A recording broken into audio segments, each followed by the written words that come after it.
তুমি কিভাবে ফালতু কিছু ফুটবল ম্যাচ নিয়ে এতটা উল্লাসিত হতে পারো? প্রথম কিবলা বাইতুল মাকদিসের কথা কি তোমার মনে পড়ে না?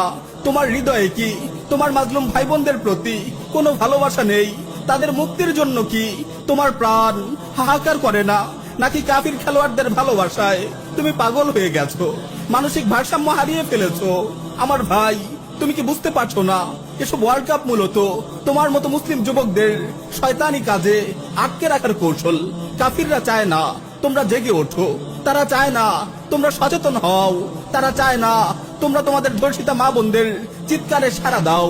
তারা চায় শয়তানি বিশ্বকাপের উল্লাসে তোমরা মত্ত হয়ে যাও, তোমরা আল্লাহকে ভুলে যাও, নামাজকে ভুলে যাও, মাজলুম উম্মার কথা ভুলে যাও, তোমরা তাদের হাতের পুতুলে পরিণত হও।